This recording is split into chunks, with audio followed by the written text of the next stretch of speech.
Please be seated.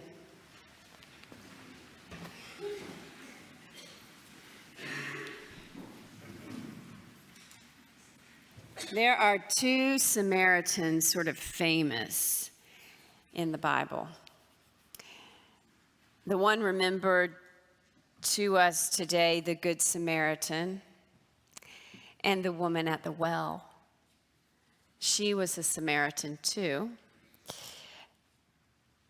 The story of the Good Samaritan today, that we heard today, happens on the road between Jericho and Jerusalem in Judea. And the story of the woman at the well happened in Samaria. So to understand the story, I'm just going to give us a little geography lesson because, first century geography. Might not be in your frontal lobe this morning. Galilee is in the north. Judea is in the south. And in the middle is Samaria. And the Jordan River flows to the east beside all three. In the first century, in the time of the ministry of Jesus, many Jews avoided Samaria altogether. So from Galilee, they would cross the Jordan River into Damascus, travel down to Moab, and cross the Jordan River again back into Judea so they could avoid Samaria altogether. Because Samaria was a country with Gentiles and pagan gods, and the Jews feared corruption, and there were centuries of history between the Jews and the Assyrians in Samaria, fraught with war and captivity of the Jews. So they could line their case up against the Samaritans.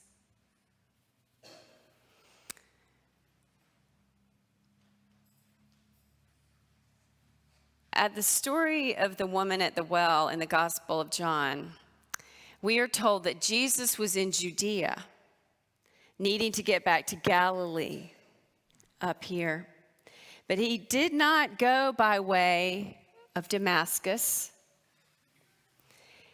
The text slows down and says he decided to walk into Samaria.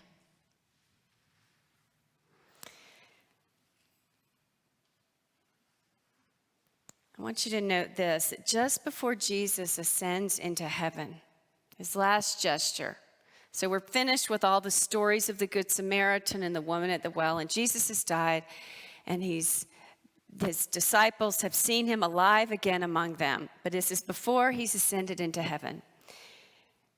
Jesus says these words, "You will receive the power of the Holy Spirit." You remember this. The Holy Spirit will come upon you, and you will be my witnesses in Jerusalem and in Judea and in Samaria and to all the ends of the earth. Samaria was on Jesus' heart even as he departed. He did not want the Samaritans to be forgotten.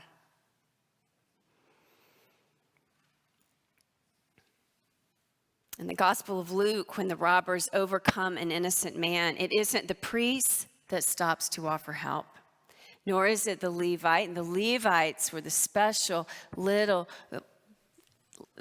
group of people that got to take care of the sacrifice, the holiest sacrifice.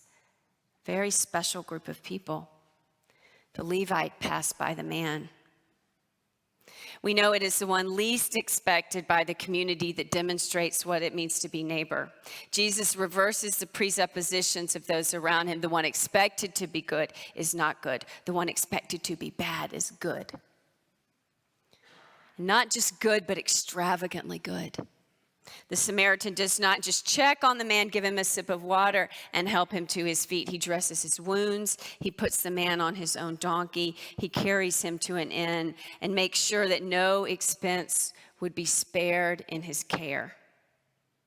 Jesus was being a provocateur, disrupting the assumptions of separation and the justifications of differences in his world.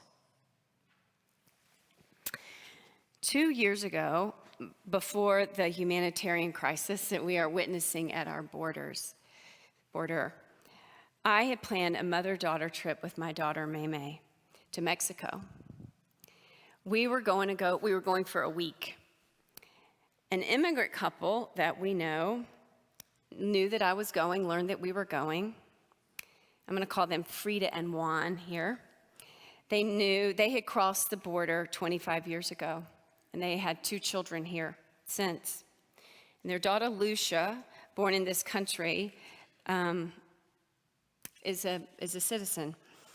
And Frida and Juan asked if Lucia could perhaps accompany us as far as Mexico City. Their daughter had never been on an airplane and had never met their extended family in Mexico, her abuela. She wanted her to meet her grandparents and extended family. So could she go with us as far as Mexico City? The family lived in a town a few hours away. So May and I talked about it, and we said, yes, we are happy for Lucia to accompany us to Mexico City. We would get her through the airport, Atlanta. We would get her through all of that. We would get her through customs and immigration, and we would make sure she connected with her family, and everything would be fine. So the plan was the uncle would come from the small town to the airport in Mexico City and meet us. And just as I thought we had a plan, Frida calls and says that her mother, Lucia's grandmother, insists that we come to the town so that she can express her thanks to us. Frida would not let it go. She says, this is what my mother wants. She wants to feed you a meal.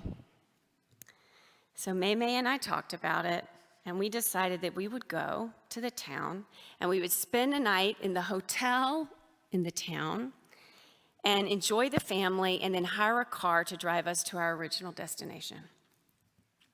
So I called Frida with our decision. And she says, oh, great, I will tell my mother.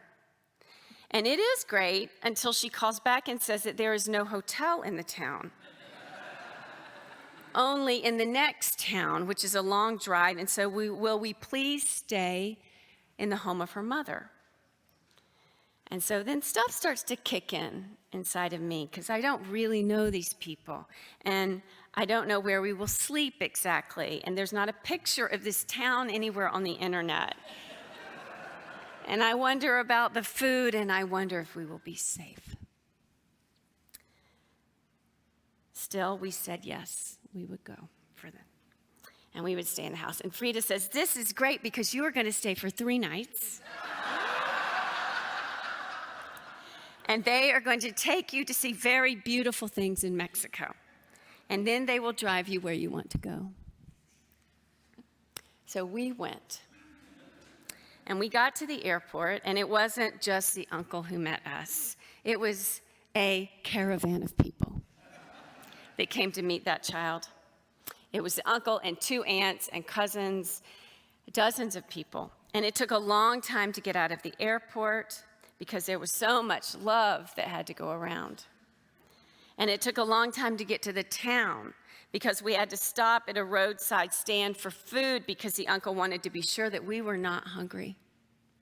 And we had to stop for drinks 2 or 3 times because it was important that we not be thirsty. After some hours, we came to the town, and the uncle hopped out of the car, and he pulled back a metal fence and drove us into a little compound, and there were chickens and pigs running around, and there must have been 30 people wedged into this small house with grates, not glass, over the windows, no air conditioning, a very rudimentary bathroom, an electric eye in the kitchen, and a sink, a small living area with 2 sofas. There were also 2 small bedrooms. The door to the house was made of sheet metal. The family had been dislocated by poverty for 25 years, with the exception of receiving and giving birth to our children, standing in a corner and bearing witness to the reunion of Lucia and her family is the most raw and beautiful expression of love I have ever witnessed. The family was extraordinarily generous to us. Over 3 days, we ate a meal in the home of every family member and person they had ever known. There was nothing I could say to dissuade the grandmother from insisting that May and I sleep on her bed. We were brought into extravagant generosity by people we had never known. I did not feel like we were their neighbors. I felt like we were their family. I did not arrive in Mexico fleeing violence or abject poverty with my child. I did not arrive hungry or thirsty. I was not in need of a shower, and I was capable of buying a night's rest for myself and my child. And yet very poor people welcomed me and my child, and they fed us. They gave us their own bed. The Gospel of Luke was written around the year 60. You can count the Good Samaritan story then as almost 2,000 years old. The Bible contains over 2,000 verses about the injustice of poverty and about how we are to treat and care for one another. And to put that in context, there are 7 verses in the Bible about homosexuality. What have we chosen to focus on? Long before what is happening at the border was a political issue in the United States, it was a religious issue for a man named Jesus.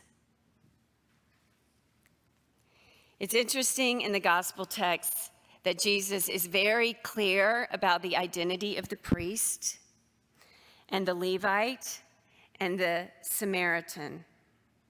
But there is no description given to the man who fell into the hands of the robbers because it does not matter.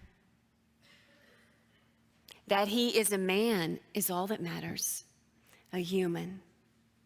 Nowhere in the story is it ever questioned that the man suffering needs to be tended, that he deserves a shower, a toothbrush, a decent blanket. Mystic scholar Cynthia Bourgeault says we cannot preach one gospel and live another. Claudia Rankine, in her poetry collection, Citizen, an American Lyric, draws the reader into a moment on a subway, bringing the reader with immediacy into the experience of being on a crowded subway. Eye contact and gesturing that occurs. You know what I mean when you're trying to get into, the feeling you have in the poem is like when you're trying to get into a crowded elevator and nobody really says anything. You just sort of make eye contact and shift, and you lean and they move and we all get in the elevator. It's that sense that she creates at the start of the poem. What really creates immediacy in the poem is that the person entering the train is you. She uses the second person. You enter the train, she writes, and you make eye contact with a woman who makes you understand that there is no seat available on the train, except that there is a seat available on the train. It's just not a seat the woman is willing to sit in. So there may as well not be a seat on the train. She would rather stand all the way to her destination than sit by that man who is that kind of man that you wouldn't want to sit by. The woman shares her unspoken fear, but you push past her fear and you sit beside the man. He does not acknowledge you. In a moment, another man leaves the train. So there's a free seat, another free seat. This seat is not next to a man, not a man that you wouldn't want to sit by. So the standing woman takes that seat. Rankin writes, "You sit next to the man on the train, the bus, the plane, the waiting room, anywhere he could be forsaken. That is what you do. You put your body in proximity to, adjacent to, alongside, and within." In the poem, you never speak to the man that you're sitting beside. And as you sit and ride, the man never acknowledges you. And you imagine that if he spoke to you, he would say, "You know what, lady, I'm okay. It isn't necessary that you do all of this for me." All the while, the train is rushing forward. All the while, you are sitting beside the man, shoulder to shoulder, your green coat touching his sleeve. All the while, the train is rushing forward into a tunnel of dark, with occasional flashes of light. You hear someone in the front of the car. They are talking because they are asking if someone would change seats with them so they can sit by their daughter or their son. Now the man beside you suddenly looks at you. You feel his eyes upon you. And the poem ends with this line: "As if from inside your own head, you agree that if anyone asks you to move, you will tell them, 'We are traveling as a family.'"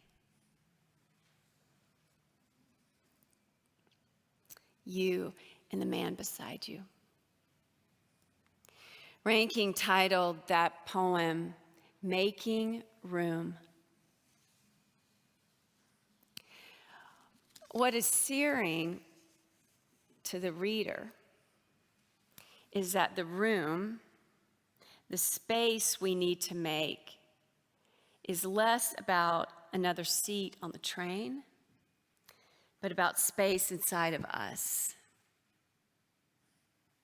It becomes a possibility in the poem that you in your green coat need to sit by the man more than he needs you to sit down beside him.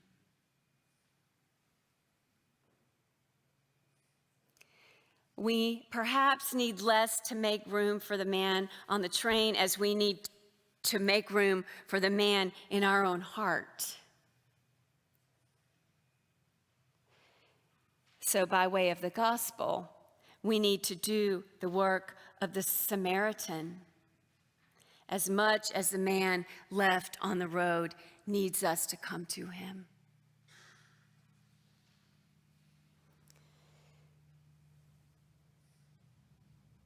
The power and prestige and privilege of the Levite and the priest got in the way of their ability to love. There was not enough room inside of them for the man left in the road. So we see in the gospel today that there is deprivation on both sides of the street, of the road. There is the man who has been robbed, and there is a priest and a Levite who have their own deprivation.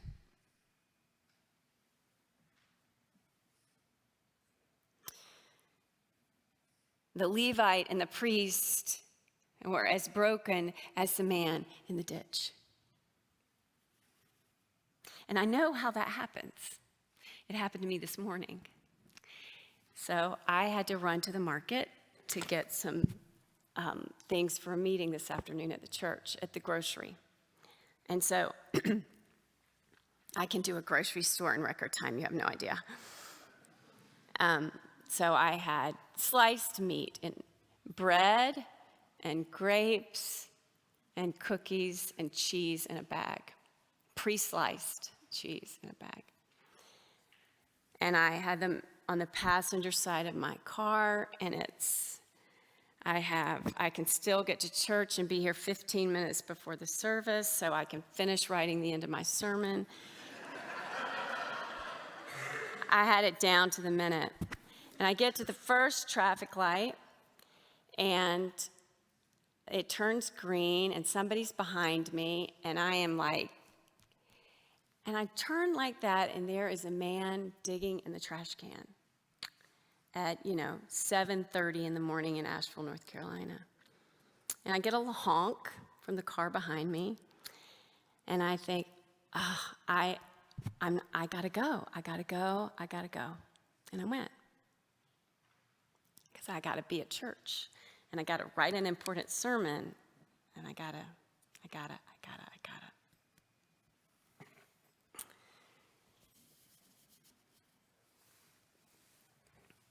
Love in the story of the Good Samaritan is as simple as a deed. But before it is a deed, it is a space inside of us. And at least for me, I have to work to hold that space because it is not there in an instant. I have to do a lot of work to hold that space open. And Jesus came to tell us that we need the space inside of us to love as much as the world needs us to love. So, love for Jesus, I think, was never really all that complicated. It's about turning your car around and driving 2 blocks and saying, I'm always late. Why don't I just be late one more time? It's that simple. It's never that complicated, but I think it's very difficult. Sitting down on the train is not complicated, but it's difficult. Crossing the street is not all that complicated, but it can be very difficult. Offering water and a shower and a decent bed is not complicated. But right now it seems really difficult. But I know that we as Christians are meant to stop the car. We are meant to be late. And as Jesus said, we are meant to go and do likewise. Amen.